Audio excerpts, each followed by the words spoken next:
Khadakpada police ठाण्याच्या हद्दीत राहणारी एक महिला वर्षभरापासून कल्याण पश्चिम भागात वास्तव्यास आहे। यापूर्वी ती आपल्या कुटुंबासोबत उल्हासनगर येथे राहत होती। गेल्या वर्षभरात तिच्या सासू आणि पतीचे निधन झाले होते। त्यानंतर ओळखीतील एका व्यक्तीने त्यांच्या घरात बाधा असल्याचे सांगितले। बाधा दूर करून घरात शांती नांदावी यासाठी पूजा करण्याचा सल्ला देण्यात आला। या पूजेच्या नावाखाली शाहिद शेख याने 2 मे रोजी महिलेच्या 15 वर्षीय मुलीला समोर बसवून पूजा केली। त्यानंतर 6 मे रोजी तो पुन्हा घरी आला। त्यावेळी मुलीची आई घरात नसताना पूजेच्या बहाण्याने त्याने अल्पवयीन मुलीसोबत गैरप्रकार केल्याचा आरोप आहे। पीडित मुलीने हा प्रकार आईला सांगितल्यानंतर महिलेने खडकपाडा पोलीस ठाण्यात तक्रार दाखल केली। तक्रार मिळताच पोलिसांनी अवघ्या 1 तासात शाहिद शेख याला अटक केली। दरम्यान खडकपाडा पोलिसांनी आरोपीला अटक करून कल्याण न्यायालयात हजर केले असता न्यायालयाने त्याला 13 मे पर्यंत पोलीस कोठडी सुनावली आहे। भोंदूगिरीच्या नावाखाली आरोपीने आणखी किती महिला व मुलींना फसवले आहे याचा तपास पोलिसांकडून सुरू आहे। खडकपाडा पोलीस ठाण्याच्या हद्दीमध्ये एक 15 वर्षाची अल्पवयीन फिर्यादी आपल्या आईसोबत काही महिन्यापासून राहत आहे आणि त्या फिर्यादीच्या वडील आणि तिची आजी ही काही महिन्यापूर्वी आणि वर्षापूर्वी मयत झालेले आहेत।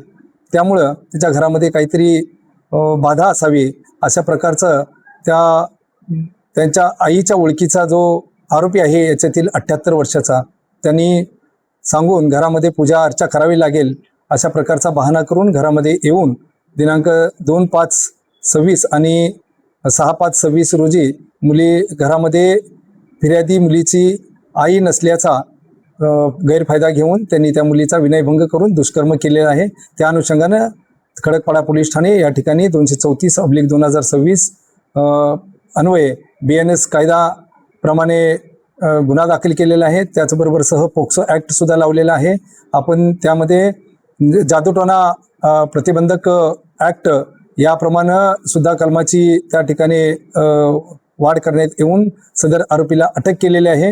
आरोपीला मान्य न्यायालयासमोर 11/5/2026 रोजी हजर केले असता त्याला दिनांक 13/5/2026 पर्यंत पोलीस कोठडी मिळालेली आहे।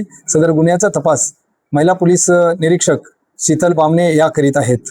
आरोपी हा कुठला आहे, नाव काय आहे,